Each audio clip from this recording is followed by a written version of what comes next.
Ah yes, the world of Scrap Mechanic. It's filled to the brim with all sorts of creatures, from humans to deadly farms. But one of the creatures not many people know about are the ducks. They are sentient, many people think they aren't. They wander around nature, often traveling around, posing as hood ornaments. That's why Tom created the Duck Civilization, a safe place for all ducks, where they have homes and they get taken good care of. Sadly, it goes to war. War breaks out between the Duck Civilization and the close-by duckmany. In this series we will be following the Duck Civilization in preparation of the war and during the war, and what will happen afterwards. Who will win? Jank versus Tank? Let's find out. This is the Duck Civilization at war.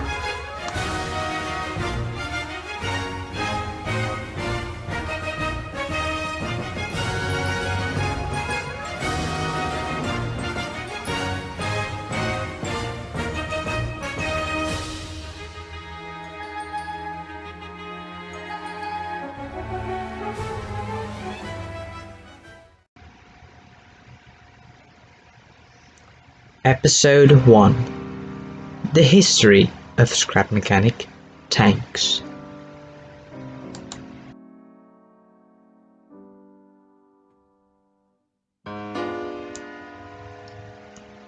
Tanks are very popular, just vehicles. I mean, they're big, they're strong, they have a big cannon.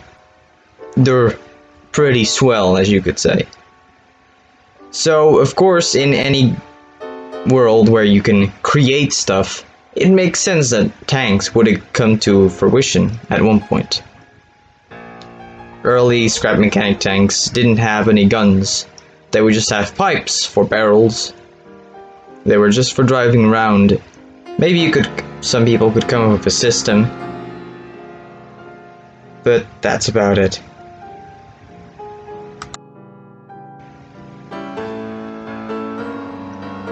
Yes, and it wasn't until the Spud gun update where tanks really took off. The Spud gun update was a massive update for Scrap Mechanic. All of a sudden, we had guns, and that opened up so many possibilities. Fighter jets, fighter planes, armored cars, and then of course tanks. This is where we enter our first tank, the Tank version 1. The Tank version 1 was the first Scrap Mechanic tank that we made.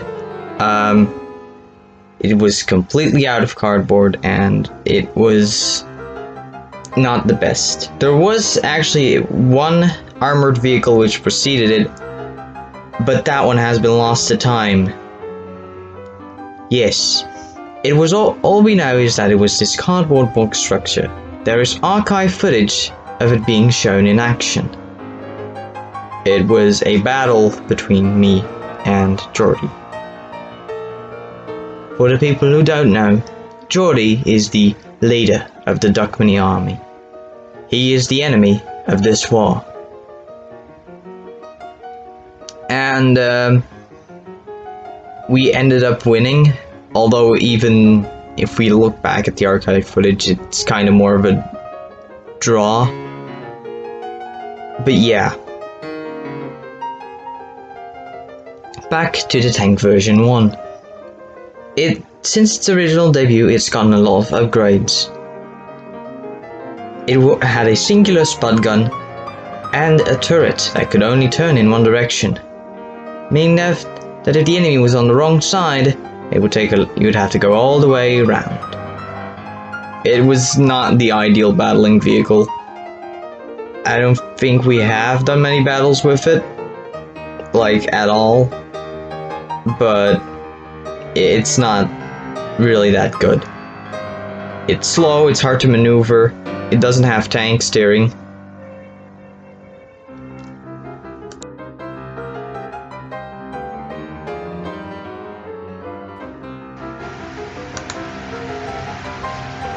However, what did have tank steering was the first tank on the side of duckmany.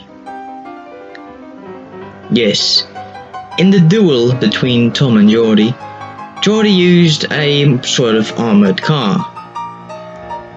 But now, he made a real tank. He made it just to tell me, this is how you build a tank, and not like that. And that's kinda funny. Although we don't know what this thing is most likely just called tank. It is a very high vehicle and looks like it can easily tip over. It has some strange features.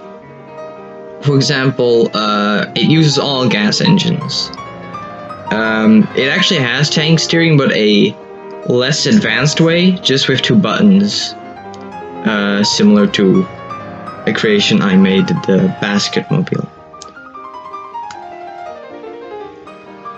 It also had gas engines for the turret, meaning that it's quite hard to aim. But it does look better than my tank. And is most likely a lot better in every other aspect, considering it doesn't have the problem of it can only turn one way. And so, a war broke out. It's kind of funny how that happened. It just out of nowhere. I guess this is where it started, the rivalry. I don't really know. Geordie and I are like more frenemies than straight up enemies. For this war was quite different. The bases had turrets with sensors that would trigger if they saw the color of the enemy. Yeah, I had a light blue, Geordie I think had like a desert color. So we had turrets and bases. This is also around the time of the explosive update. Explosive canisters would change the world of scrap mechanic for good. Now, you would have something which would do some real damage. My first vehicle in that war took advantage of that. It's literally called the blue tank thing. It's a blue box with a few Spud guns on the front and back, but it has a system which could drop an explosive canister. It wouldn't go off, it's not like a landmine, unless you would ram something into it. But considering most of Geordie's tanks were very high at the time. Yeah. So, this wasn't that much of a success. You'd have to just manually drop it and then shoot it with your back machine guns. Yeah, it was a strange system. I mean, it worked. This was one of the only few ways you could really use explosive canisters at the time. Also, people were trying to find out how to fire explosives, because that would really emulate a tank. At this time, a lot of catapults were used. We didn't use any catapults ourselves, but I know they existed, and that's about it.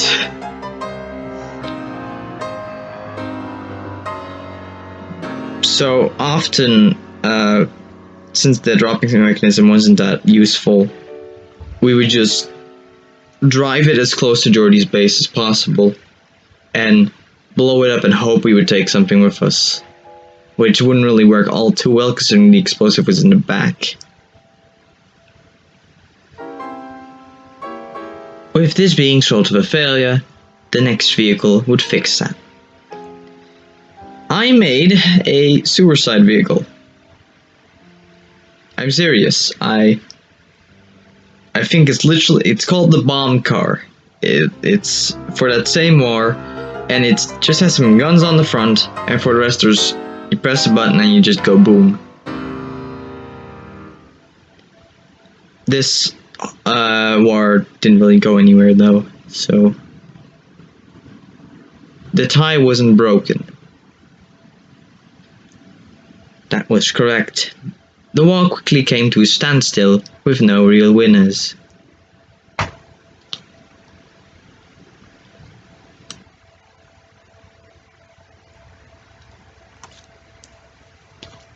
While we were doing our thing, and after that war it became just quiet, it was kind of just peace.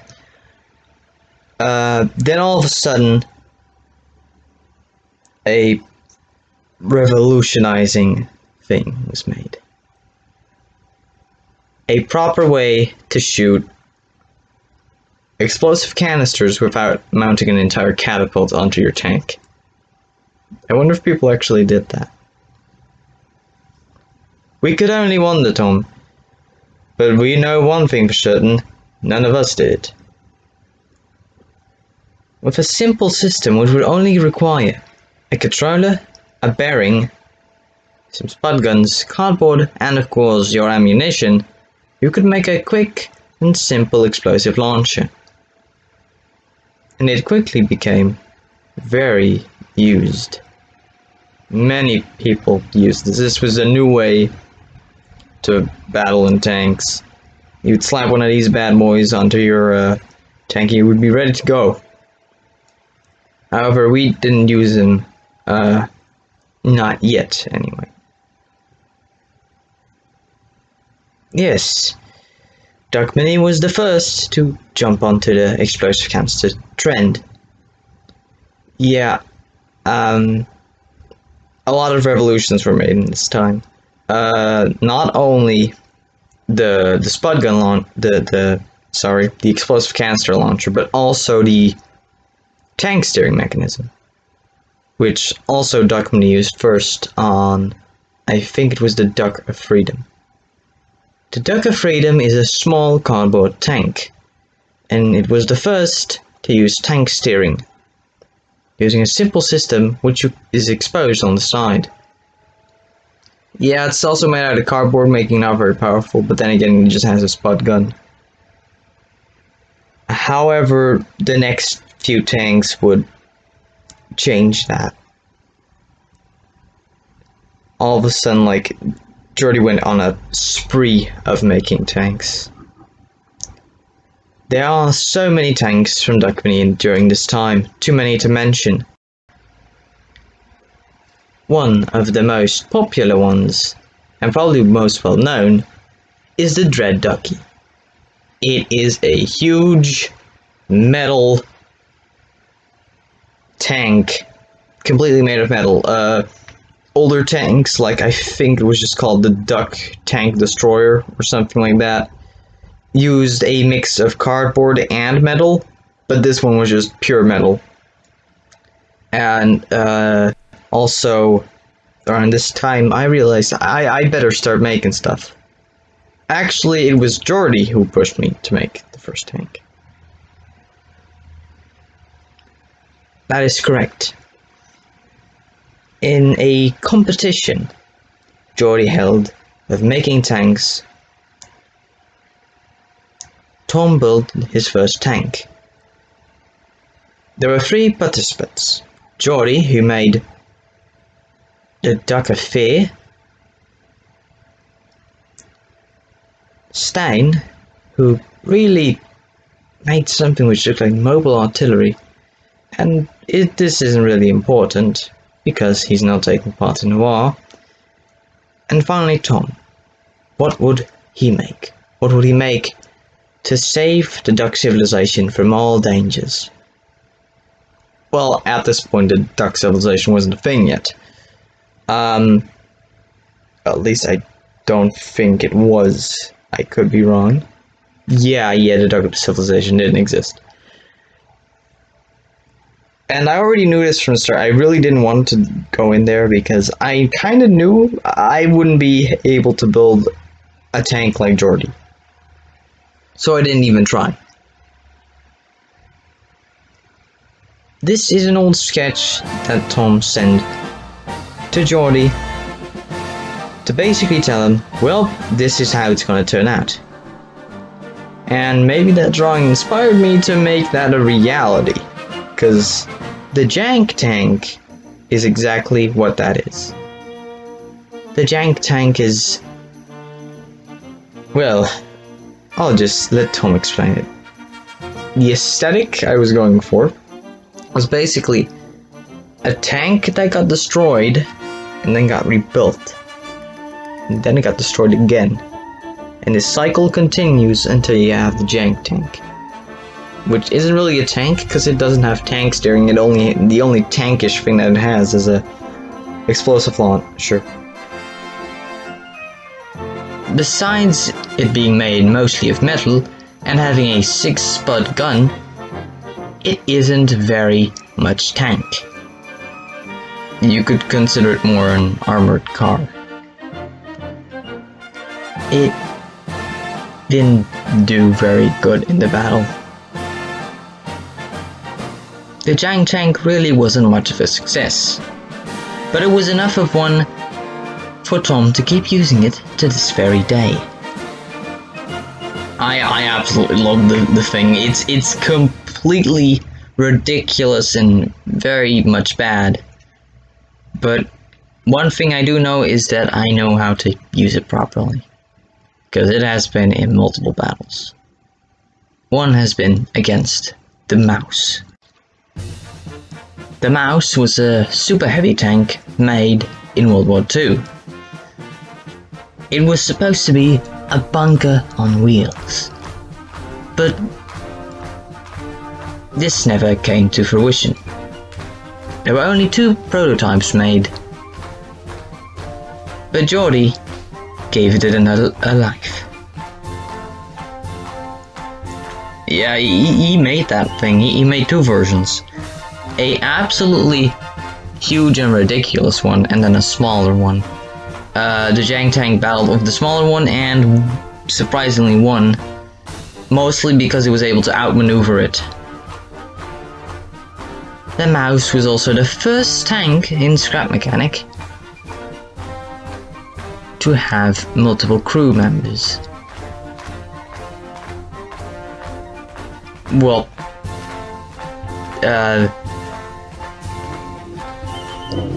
yeah.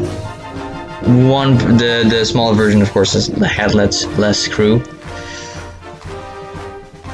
But now that I think about it, I think the Mouse is not the first one to use multiple crew. I think it was the Dread Ducky, actually. I think that one had a gunner. Anyways, these tanks didn't go for very long. Yes, most of these tanks have been lost to time, never to be seen again. This includes the Mouse, meaning that it will most likely not show up in the war. I wouldn't be so sure about that. I know Jordy, and he's most likely gonna rebuild it. So I better start getting prepared.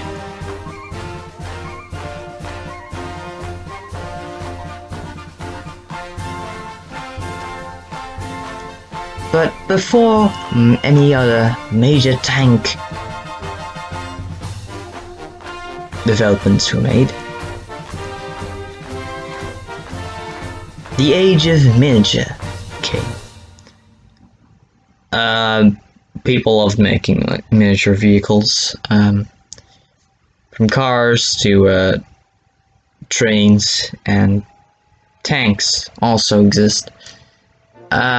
This is when the Duck Civilization was made, and a war broke out between me and Jordy, and we fought using miniature tanks that were piloted by ducks.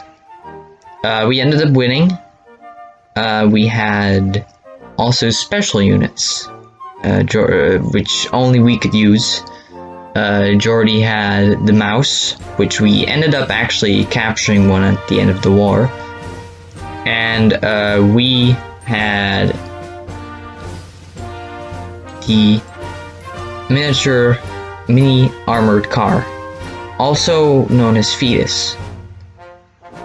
Fetus was one of the only vehicles in the miniature war that could turn, meaning that you would have constantly to guide it to make sure it didn't go off track. Yeah, I called it Fetus because it's like watching a toddler, really. You also have to stand behind it to make sure it doesn't fall over, because its singular Spud gun can make it fall over because of recoil. But even with such failures as Fetus, other great tanks like for example the light tank, which is now still on display in the middle of the Duck Civilisation, that survived the entire war, caused duckmany to fall. We ended up winning the war, and it was great. That's when I thought it was over, but I'm not so sure. I think another war is coming. So, it began. Tom had to start working on his own tanks, in preparation of a real, full-sized war. Now, luckily for me, Jordy is a friend and an enemy at the same time. We're kind of like rivals, frenemies, whatever you want to call it, as I said earlier. So he helps me, he teaches me how to make the tank steering system. I made a little concrete base with 6 wheels, and that is how I tested it, which would later be turned into a like mobile artillery.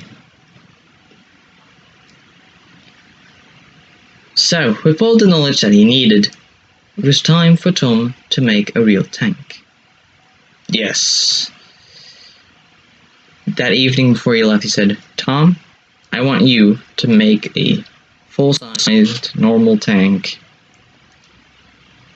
And at this point he had like a full army of tanks. I think one of his latest tanks was the Panther Duck Jager.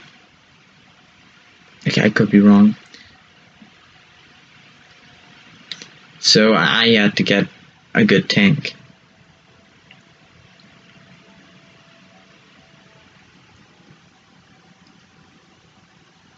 So, at the time, Tom was playing a lot on his DS. Mainly Mario Kart. Mario Kart DS is the best Mario Kart game, and no one can tell me otherwise.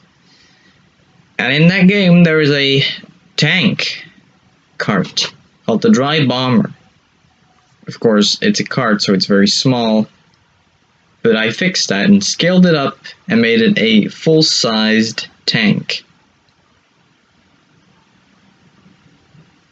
The Dry Battle Bomber was added to make sure that people knew that it was for actual war. It was strange, considering the original Dry Bomber looks to be mostly based off of Ferdinand and multiple other kinds of tanks.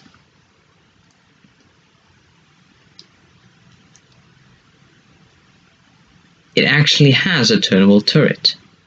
Yeah, there are like even supports to keep it in place, but they just turn with the gun. I didn't really care. I guess I really just did want a turret as well. And so the Dry Battle Bomber was made. It hasn't been in too many battles. I really don't use that tank all too much. It has a 9 Spud gun, meaning that it's quite powerful, and a singular Spud gun, where the normal barrel would be. For a first tank, it wasn't bad at all, but it had some major weaknesses. Despite being based off a tank from Mario Kart, it is not the fastest.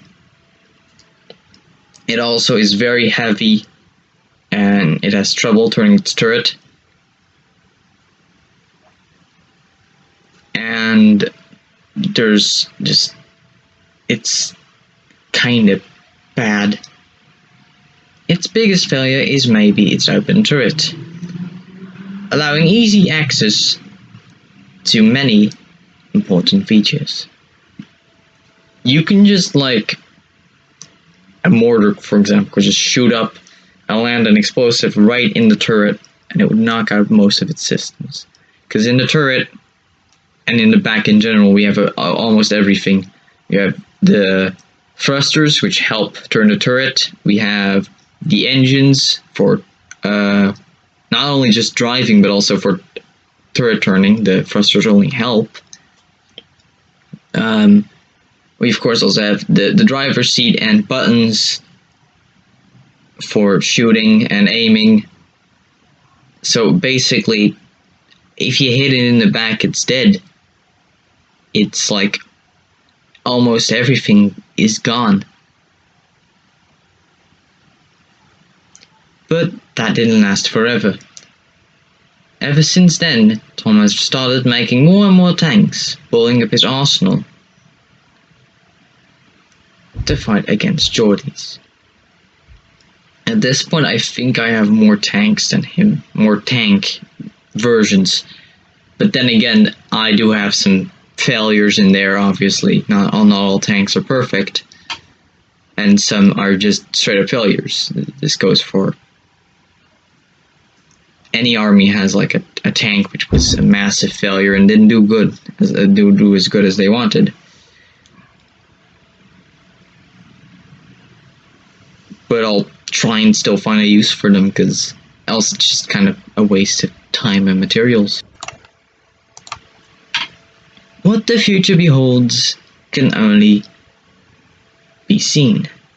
Who knows, maybe something else will happen which will change tankery in Scrap Mechanic forever. But for now, most tanks follow up with these modern standards. A gun that can turn both ways, an explosive launcher, tank steering, and some good metal armor. Yeah. Of course, it's not all just tank power, you also need strategy, which we will also be sharing in this series.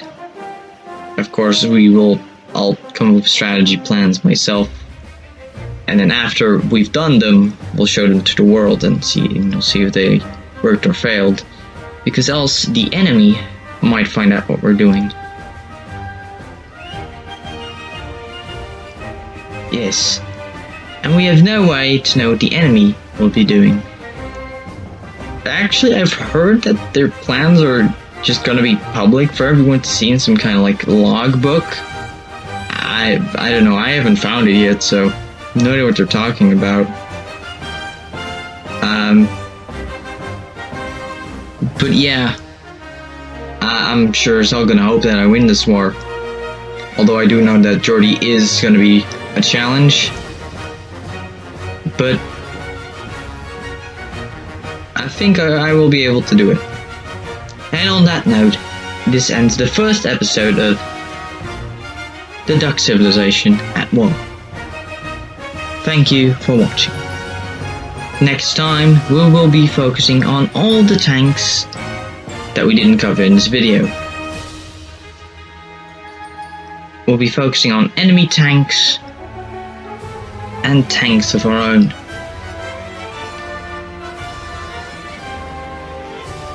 Yeah, that's true, and afterwards there's going to be multiple episodes focusing on the highs and lows, because we can't talk about each tank in full detail. We're going to be talking about the failures, the best tanks, and how I try to make the failures not as bad as they once were. And on that note, I hope you would subscribe and like this video. Also hit that bell to stay notified whenever a new episode will come out.